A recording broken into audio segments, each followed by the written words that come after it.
Why you should buy the iPhone XS? If you're confused, that video's coming up right now. Let's go.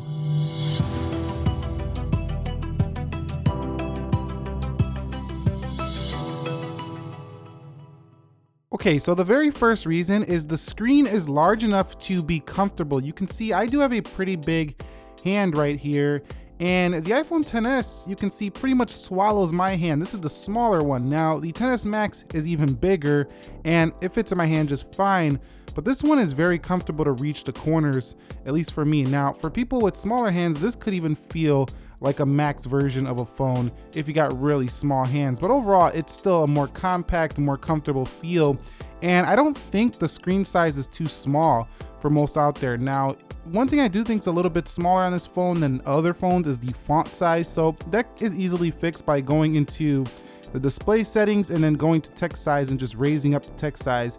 Then you basically fix the font issue if it's too small. But other than that, this phone actually offers, I think, enough size for most people. The XR is a little bit bigger, but you lose display quality, and the XS Max, I think, is sometimes just too big, to be quite honest. So I really do like what the XS offers in terms of a sweet spot in the screen size. Okay, so the next thing is the OLED screen. So the iPhone XR you might have been considering if you were looking for a little bit of a discount on the newer devices. However, the XS Max gives the better screen, but if you don't want to pay the price of the XS Max, you do have OLED here for the iPhone XS, which looks just as fantastic as the one on the XS Max. So literally using this in the XS Max gives me basically an identical experience. So overall, I think if you're looking for a good display, a good size, definitely the XS is the way to go because it's fantastic. So allow me to talk about storage here on the XS. Now, if you were considering buying a XS Max, you can get like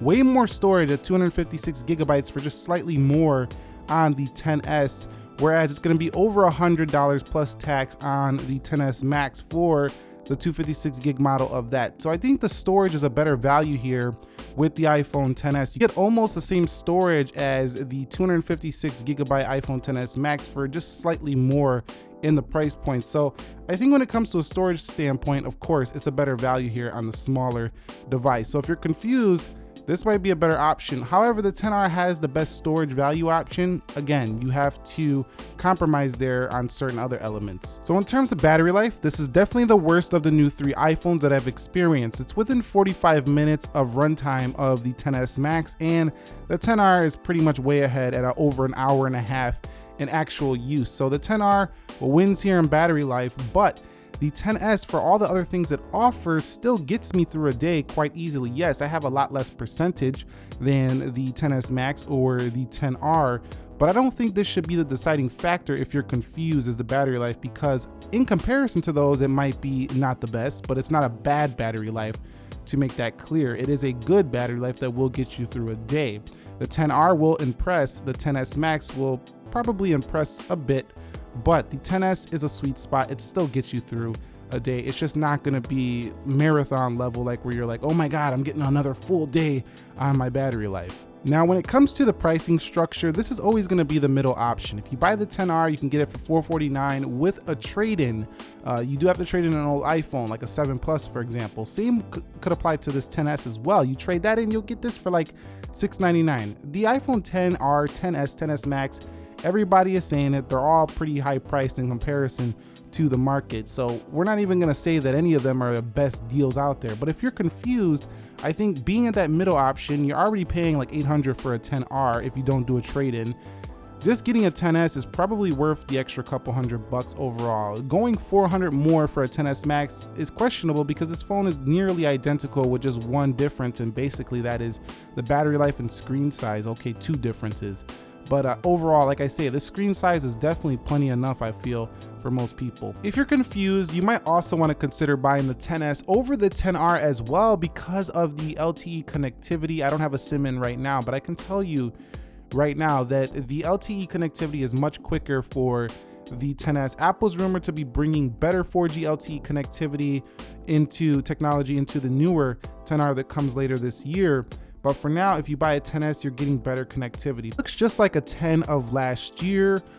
but you have a gold option. The thing about being confused though is that the XR makes the compromise of the LCD screen. So it makes you wonder, is it worth all that cash you're gonna throw at Apple for the LCD screen? Some people think this argument is old, but if you put them side by side in a dark room, it's pretty obvious which one is superior. Next up is the stainless steel materials. They just feel so much more premium than that of the iPhone XR. So do keep in mind that buying this phone gives you a much more premium feel. I actually do feel like this is a luxurious gadget when I'm using it.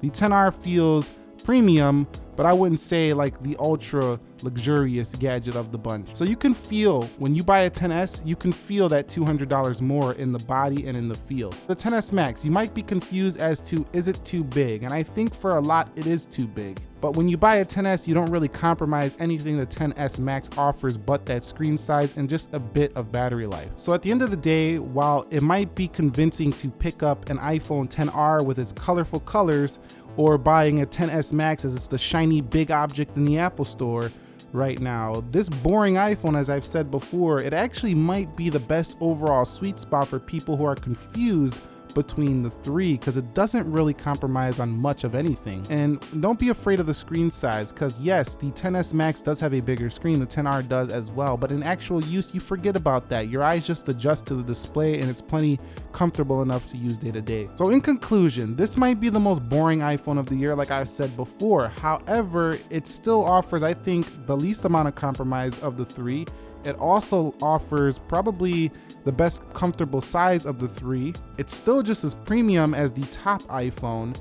And if you're confused between the XR and the XS Max and the XS, just pick the XS because it's the most comfortable of the three. So what are your thoughts? Do you think I'm correct here in thinking that this is probably the best sweet spot of the bunch this year? If someone is confused, let me know your thoughts down below. Did you pick up a XS? If you did, leave your experience. Subscribe if you haven't already. I will catch you all in the next episode. Thank you very much for watching. Nick here helping you to master your technology. Be sure to be well and peace.